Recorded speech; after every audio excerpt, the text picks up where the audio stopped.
ವಿಷಯ ವಿನಿಮಯ ಚಾನಲ್ಗೆ ಸ್ವಾಗತ. ನಾನು ವಿನುತಾ. ನನ್ನ ಹಿಂದಿನ ವಿಡಿಯೋದಲ್ಲಿ ನಾನು ಕರ್ಮ ಅಂದ್ರೇನು, ಸಂಚಿತ ಕರ್ಮ ಅಂದ್ರೇನು, ಪ್ರಾರಬ್ಧ ಕರ್ಮ ಅಂದ್ರೇನು ಅನ್ನೋದ್ರ ಬಗ್ಗೆ ಮಾತಾಡಿದ್ದೆ.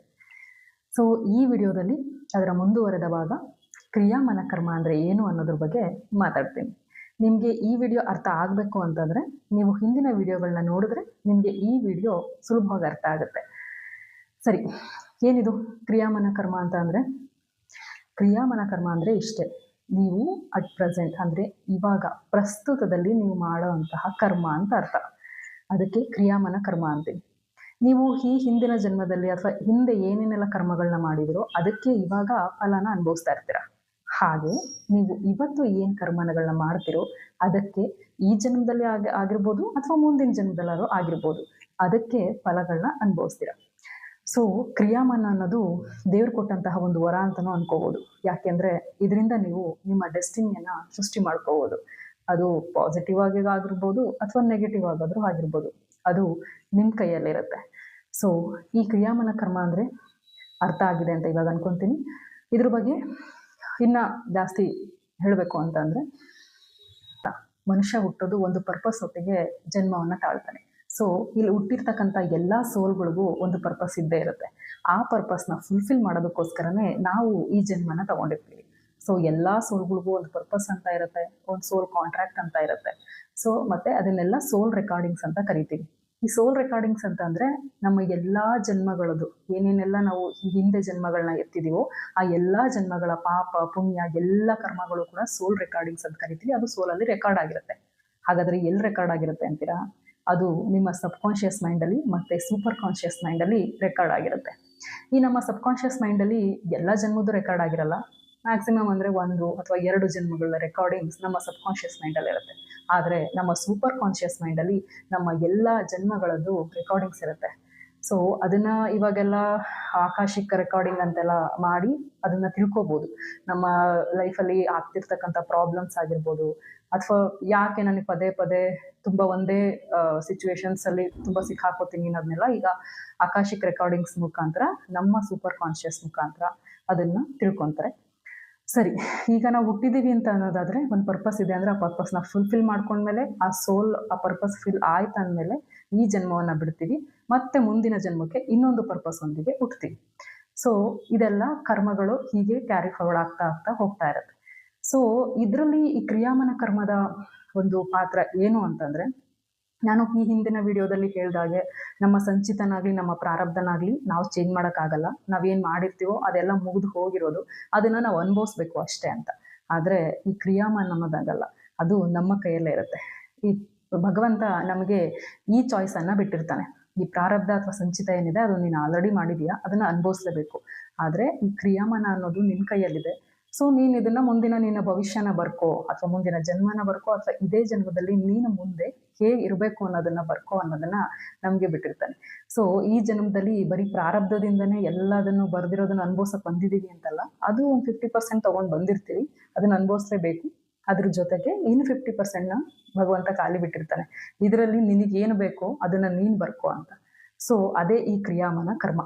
ಆಯಿತು, ಈ ಕ್ರಿಯಾಮನ ಕರ್ಮನ ಹೇಗೆ ನಾವು ಪಾಸಿಟಿವ್ ಮಾಡ್ಕೊಳೋದು, ಹೇಗೆ ಎಫೆಕ್ಟಿವ್ ಆಗಿ ನಾವು ಅದನ್ನು ಜಾರಿಗೆ ತರೋದು ಅನ್ನೋದಾದರೆ, ಈ ಕ್ರಿಯಾಮನ ಕರ್ಮಕ್ಕೆ ಒಂದು ಇಂಪಾರ್ಟೆಂಟ್ ಫ್ಯಾಕಲ್ಟಿ ಇದೆ. ಆ ಇಂಪಾರ್ಟೆಂಟ್ ಫ್ಯಾಕಲ್ಟಿ ಏನಾದರೂ ನಮ್ಮ ಹತ್ರ ಇದ್ದರೆ ಅದರಿಂದ ನಾವು ಈ ಕ್ರಿಯಾಮನ ಕರ್ಮನ ಅಂದರೆ ಈಗ ನಾವು ಈ ಜನ್ಮದಲ್ಲಿ ಮಾಡ್ತಕ್ಕಂಥ ಈ ಕ್ಷಣದಲ್ಲಿ ಮಾಡ್ತಕ್ಕಂಥ ಕರ್ಮನ ಪಾಸಿಟಿವ್ ಆಗಿ ಮಾಡ್ಕೋಬೋದು. ನಮ್ಮ ಈ ಜನ್ಮದಲ್ಲಿ ನಾವು ಮುಂದಿನ ದಿನಗಳಿಗೆ ಸಂತೋಷವಾಗೂ ಇರ್ಬೋದು, ಹಾಗೆ ನಮ್ಗೆ ಹೇಗೆ ಬೇಕೋ ನಮ್ಮ ಜೀವನನ ರೂಪಿಸ್ಕೋಬೋದು. ಮುಂದಿನ ನಾವು ಪ್ರಾರಬ್ಧ ಇವಾಗ ಏನೇನೆಲ್ಲ ಒಳ್ಳೆಯದು ಕೆಟ್ಟದ್ದನ್ನು ಮಾಡ್ತೀವೋ ಅದೇ ಮುಂದಿನ ಜನ್ಮಕ್ಕೆ ಪ್ರಾರಬ್ಧವಾಗಿ ಬರುತ್ತೆ. ಸೊ ನಮ್ಮ ಮುಂದಿನ ಜನ್ಮಗಳು ಚೆನ್ನಾಗಿರಬೇಕು, ನಮ್ಮ ಮುಂದಿನ ಪ್ರಾರಬ್ಧ ಚೆನ್ನಾಗಿರಬೇಕು ಅಂತಂದರೆ ನಾವು ಇವಾಗ ಮಾಡೋ ಈ ಕ್ರಿಯಾಮನ ಕರ್ಮದ ಮೇಲೆ ನಾವು ತುಂಬ ಕಾನ್ಷಿಯಸ್ ಆಗಿರಬೇಕಾಗತ್ತೆ. ಹಾಗೆ ನಾನು ಹೇಳಿರ್ತಕ್ಕಂಥ ಈ ಇಂಪಾರ್ಟೆಂಟ್ ಫ್ಯಾಕಲ್ಟಿನ ಯೂಸ್ ಮಾಡಿಕೊಂಡ್ರೆ ಖಂಡಿತವಾಗಿಯೂ ನಮ್ಮ ಕ್ರಿಯಾಮನನ ಪಾಸಿಟಿವ್ ಆಗಿ ಮಾಡ್ಕೋಬೋದು. ಯಾವುದದು ಇಂಪಾರ್ಟೆಂಟ್ ಫ್ಯಾಕಲ್ಟಿ ಅಂತಿದ್ದೀರಾ? ಅದೇ ನಮ್ಗೆಲ್ರಿಗೂ ಭಗವಂತ ಕೊಟ್ಟಿರೋದು ವಿವೇಕ. ಈ ವಿವೇಕ ಅನ್ನೋದನ್ನೇ ಈ ಕ್ರಿಯಾಮನ ಕರ್ಮನ ಇಂಪಾರ್ಟೆಂಟ್ ಫ್ಯಾಕಲ್ಟಿ ಅಂತ ಕರೀತಾರೆ. ಯಾಕೆಂದರೆ ನಿನಗೆ ವಿವೇಕ ಇದ್ರಷ್ಟೇ, ನಮಗೆ ವಿವೇಕ ಇದ್ದರೆ ಏನು ಮಾಡ್ತೀವಿ ಹೇಳಿ, ಪ್ರತಿಯೊಂದನ್ನು ತಾಳೆ ಮಾಡಿ ನೋಡ್ತೀವಿ. ಸೊ ನಮಗೆ ಯಾವುದು ಒಳ್ಳೆಯದು ಕೆಟ್ಟದ್ದು, ಅಥವಾ ಹೇಗೆ ಈ ಲೈಫ್ನ ರೆಸ್ಪಾಂಡ್ ಮಾಡಬೇಕು, ಸಿಚುವೇಶನ್ಸ್ನ ಹೇಗೆ ಹ್ಯಾಂಡ್ಲ್ ಮಾಡಬೇಕು ಪೀಪಲ್ನ ಅನ್ನೋದೆಲ್ಲ ಇರುತ್ತೆ. ಅದೇ ವಿವೇಕ ಇಲ್ಲ ಅಂದರೆ ಏನಾಗುತ್ತೆ ಹೇಳಿ, ನಾವು ಮಾಡಿದ್ದೇ ಸರಿ, ಆನೆ ನಡೆದಿದ್ದೇ ದಾರಿ ಅನ್ನೋ ಥರ ನಮಗೆಲ್ಲ ನಾವು ನಮ್ಮ ಮೂಗಿನ ನೇರಕ್ಕೆ ಕರೆಕ್ಟಾಗೆ ಕಾಣಿಸ್ತಿರುತ್ತೆ. ಅದು ಒಳ್ಳೆಯದು ಕೆಟ್ಟದ್ದು ಅಷ್ಟು ವಿವೇಕ ನಮ್ಮಲ್ಲಿ ಇಲ್ಲ ಅಂದರೆ, ಯಾವುದು ಒಳ್ಳೆಯದು ಕೆಟ್ಟದ್ದು ಅಥವಾ ಸರಿನಾ ತಪ್ಪ ಇದು ಯಾವುದು ನಾವು ವಿವೇಕನ ಬೆಳೆಸ್ಕೊಳ್ಳಿಲ್ಲ ಅಂತ ಅಂದರೆ ಈ ಕ್ರಿಯಾಮಾನ ಕರ್ಮನ ನಮ್ಗೆ ಅರ್ಥ ಆಗಲ್ಲ. ನಾವು ಮಾಡ್ತಿರೋದೇ ಸರಿ ಅನ್ಕೊತೀವಿ, ನಾವು ಮಾಡೋದನ್ನೆಲ್ಲ ಸರಿ ಅನ್ಕೊಂಡೇ ಮಾಡ್ತಾ ಹೋಗ್ತೀವಿ. ಅದರಿಂದ ಒಳ್ಳೇದಾದರೂ ಆಗ್ಬೋದು ಅಥವಾ ಕೆಟ್ಟದಾದರೂ ಆಗ್ಬೋದು. ಸೊ ನಾವು ವಿವೇಕನ ಎಷ್ಟು ಚೆನ್ನಾಗಿ ಇಟ್ಕೊಂಡಿರ್ತೀವೋ ಅಥವಾ ಎಷ್ಟು ಚೆನ್ನಾಗಿ ಬೆಳೆಸ್ಕೊಂಡಿರ್ತೀವೋ ಅದ್ರ ಮೇಲೆ ನಾವು ಕ್ರಿಯಾಮಾನ ಕರ್ಮನ ಪಾಸಿಟಿವ್ ಅಥವಾ ನೆಗೆಟಿವ್ ಮಾಡ್ಕೊಳೋದು. ನಾವು ಪಾಸಿಟಿವ್ ಆಗಿ ಹ್ಯಾಂಡಲ್ ಮಾಡಬೇಕು ಅಂತಂದರೆ ನಮ್ಮ ವಿವೇಕ ಅಥವಾ ನಮ್ಮ ಕ್ಯಾರೆಕ್ಟರ್, ನಮ್ಮ ಆ್ಯಟಿಟ್ಯೂಡ್ ತುಂಬ ಇಂಪಾರ್ಟೆಂಟ್ ರೋಲ್ನ ಪ್ಲೇ ಮಾಡುತ್ತೆ. ನಿಮ್ಮಲ್ಲಿ ಎಷ್ಟು ವಿವೇಕ ಇರುತ್ತೋ, ಎಷ್ಟು ಒಳ್ಳೆ ಕ್ಯಾರೆಕ್ಟರನ್ನ ನೀವು ರೂಢಿಸ್ಕೊಂಡಿರ್ತೀರೋ ಅಥವಾ ನಿಮ್ಮ ಆ್ಯಟಿಟ್ಯೂಡ್ ಎಷ್ಟು ಒಳ್ಳೇದಾಗಿರುತ್ತೋ ಅದರಿಂದ ನಿಮ್ಮ ಕರ್ಮಗಳು ಚೆನ್ನಾಗಿ ಆಗ್ತಾ ಹೋಗುತ್ತೆ. ತುಂಬ ಆರೋಗ್ಯಂಟ್ ಇರೋ ವ್ಯಕ್ತಿ ಯಾವತ್ತೂ ಕೂಡ ಒಂದು ಒಳ್ಳೆ ಕರ್ಮನ ಸೃಷ್ಟಿ ಮಾಡ್ತಾನೆ ಅಂತ ನನಗನ್ಸಲ್ಲ. ನಮ್ಮಲ್ಲಿ ಸಮಾಧಾನ ಇರಬೇಕು, ನಮ್ಮ ಆ್ಯಟಿಟ್ಯೂಡ್ ಯಾವತ್ತೂ ಪಾಸಿಟಿವ್ ಆಗಿರಬೇಕು. ಸೊ ಅದರಿಂದ ನಾವು ಒಳ್ಳೆ ಕರ್ಮನ ಸೃಷ್ಟಿ ಮಾಡ್ಬೋದು. ಸೊ ನಿಮ್ಮ ವಿವೇಕ ಚೆನ್ನಾಗಿದ್ರೆ ನೀವು ಈ ಲೈಫ್ ಡೆಸ್ಟಿನೇಷನ್ ಅಂದರೆ ನಿಮ್ಮ ಈ ಜನ್ಮದ ಕೊನೆಯ ಹಂತವನ್ನು ಅಥವಾ ಡೆಸ್ಟಿನೇಷನ್ ಅಂತ ಏನು ಕಳಿತೀವಿ ಅದನ್ನು ನೀವು ಪಾಸಿಟಿವ್ ಆಗಿ ಖಂಡಿತವಾಗ್ಲೂ ಸೃಷ್ಟಿ ಮಾಡ್ಕೋಬೋದು. ಯಾಕೆ ಅಂದರೆ ಭಗವಂತ ನಮ್ಮ ಕೈಗೆ ಬಿಟ್ಟಿರ್ತಾನೆ. ನಾನು ಎಲ್ಲದನ್ನೂ ಫಿಲ್ ಮಾಡಿ ಕಳಿಸಿರಲ್ಲ, ನಿನಗೋಸ್ಕರ ಅರ್ಧ ಭಾಗ ಖಾಲಿ ಇಟ್ಟಿದ್ದೀನಿ, ನಿನ್ನ ವಿವೇಕನ ಯೂಸ್ ಮಾಡಿಕೊಂಡು ನೀನು ಆ ಅರ್ಧ ಭಾಗದಲ್ಲಿ ಏನನ್ನ ಬರಿಬೇಕು ಅಂತ ಇಷ್ಟಪಡ್ತೀಯೋ ಅದನ್ನು ಬರ್ಕೋ, ಅದ್ರ ಪ್ರಕಾರನೇ ನಿನ್ನ ಕೊನೆಯ ಭಾಗ ಇರುತ್ತೆ ಅಂತ. ಸೊ ಆ ಕೊನೆಯ ಭಾಗನ ನಾವು ಚೆನ್ನಾಗಿ ಬರ್ಕೋಬೇಕು ಅಂದರೆ ನಮ್ಮಲ್ಲಿ ಒಳ್ಳೆ ವಿವೇಕ ಇರಬೇಕು ಅಂತ. ಸೊ ನಮ್ಮ ಡೆಸ್ಟಿನೇಷನ್ನ ಡಿಸೈಡ್ ಮಾಡೋದು ಅರ್ಧ ಪ್ರಾರಬ್ಧದಿಂದ ಡಿಸೈಡ್ ಆಗಿರುತ್ತೆ, ಇನ್ನು ಅರ್ಧ ಪ್ರಾರಬ್ಧ ಅಲ್ಲ, ನಮ್ಮ ಕ್ರಿಯಾಮಾನ ಡಿಸೈಡ್ ಮಾಡುತ್ತೆ. ಅದೇ ನಮ್ಮ ಇವಾಗ ನಾವು ಮಾಡುವಂತಹ ಕರ್ಮ. ಅದನ್ನು ಚೆನ್ನಾಗಿ ಮಾಡಬೇಕು ಅಂದರೆ ನೀವು ಯಾವತ್ತೂ ವಿವೇಕಗಳಾಗಿಯೇ ಅದಕ್ಕೆ ರೆಸ್ಪಾಂಡ್ ಮಾಡಬೇಕು. ಸೊ ಈಗ ಫಾರ್ ಎಕ್ಸಾಂಪಲ್ ಇನ್ನು ಸ್ವಲ್ಪ ಉದಾಹರಣೆ ಎಕ್ಸಾಂಪಲ್ ಕೊಟ್ಟು ನಿಮ್ಗೆ ಅರ್ಥ ಆಗೋ ಥರ ಈಸಿಯಾಗಿ ಹೇಳಬೇಕು ಅಂದರೆ, ನಿಮ್ಮ ಪ್ರಾರಬ್ಧದಿಂದ ಪುಣ್ಯದ ಫಲವಾಗಿ ನಿಮಗೆ ಏನಾದರೂ ಒಂದು ಒಳ್ಳೆ ಅಮೌಂಟ್ ಬಂತು ಅಥವಾ ಸ್ವಲ್ಪ ರಿಚ್ ಆದ್ರಿ ಅಂತ ಅಂದ್ಕೊಳ್ಳಿ. ಸಡನ್ನಾಗಿ ಏನೋ ನಿಮ್ಮ ಪ್ರಾರಬ್ಧದಿಂದ ಕೆಟ್ಟ ಪ್ರಾರಬ್ಧದಿಂದ ತುಂಬ ಸ್ಟ್ರಗಲ್ ಮಾಡ್ತಾ ಇದ್ರಿ ಲೈಫಲ್ಲಿ, ತುಂಬ ಸ್ಟ್ರಗ್ಲಿಂಗಲ್ಲೇ ಬಂದ್ರಿ, ಒಂದು ಪಾಯಿಂಟ್ ಏನೋ ಬಂತು, ಒಂದು ಒಳ್ಳೆ ದಿನ ಬಂತು, ಒಳ್ಳೆ ಟೈಮ್ ಬಂತು, ಅದರಿಂದ ಅಗೇನ್ ನಿಮ್ದು ಯಾವುದೋ ಒಳ್ಳೆ ಕರ್ಮದಿಂದ ನಿಮಗೆ ಒಂದು ಒಳ್ಳೆ ಸ್ಥಾನ ಬಂತು, ಲೈಫಲ್ಲಿ ತುಂಬ ಒಳ್ಳೆ ಸ್ಥಾನಕ್ಕೆ ರೀಚ್ ಆದ್ರಿ ಅಂತ ಅಂದ್ಕೊಳ್ಳಿ. ಅವಾಗ ನಿಮ್ಗೆ ಯಾವತ್ತೂ ಗ್ರ್ಯಾಟಿಟ್ಯೂಡ್ ಇರಬೇಕು, ಹಂಬಲ್ ಇರಬೇಕು. ಹಾಗೆ ಎಲ್ಲ ಒಂದು ಹೆಲ್ಪಿಂಗ್ ನೇಚರ್ ಆ ಥರ ಒಳ್ಳೊಳ್ಳೆ ನೀವು ಕ್ಯಾರೆಕ್ಟರ್ಗಳನ್ನ ಬಿಲ್ಡ್ ಮಾಡಿಕೊಂಡ್ರೆ ನಿಮ್ಮ ಕ್ರಿಯಾಮಾನ ಚೆನ್ನಾಗಾಗುತ್ತೆ. ನೀವು ಅದರಿಂದ ಒಳ್ಳೆ ಕಾರ್ಯಗಳನ್ನೇ ಮಾಡ್ತಾ ಹೋಗ್ತೀರಾ, ನಿಮ್ಮ ಡೆಸ್ಟಿನೇಷನ್ ಕೂಡ ಚೆನ್ನಾಗಿರುತ್ತೆ.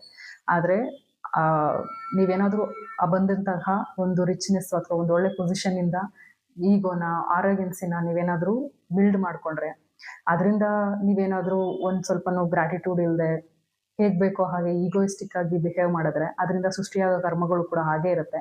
ಆವಾಗ ನಿಮ್ಮ ಡೆಸ್ಟಿನೇಷನ್ ಏನಾಗಿರುತ್ತೆ, ನೆಗೆಟಿವ್ ಆಗಿ ಕ್ರಿಯೇಟ್ ಆಗುತ್ತೆ. ಸೊ ಹಾಗಾಗಿ ನಿಮ್ಮ ವಿವೇಕನ ಯೂಸ್ ಮಾಡಿಕೊಂಡು ನಿಮ್ಮ ಕ್ರಿಯಾಮಾನನ ನೀವು ಚೆನ್ನಾಗಿ ಮಾಡ್ಕೊಳ್ಳಿ. ಅಂದರೆ ನಿಮ್ಮ ಪ್ರಸ್ತುತ ಕರ್ಮಗಳನ್ನು ನೀವು ಚೆನ್ನಾಗಿ ಮಾಡ್ಕೊಡ್ಬೇಕು ಅಂತಂದರೆ, ಈಗ ನಿಮ್ಮ ಮನೆಯಲ್ಲಿ ನೀವು ಅಪ್ಪ ಅಮ್ಮ ಅಣ್ಣ ತಂಗಿ ಅಥವಾ ಈ ಥರ ಏನೋ 4-5 ಜನ ಇದ್ದೀರಾ ಅಂತ ಇಟ್ಕೊಳ್ಳಿ.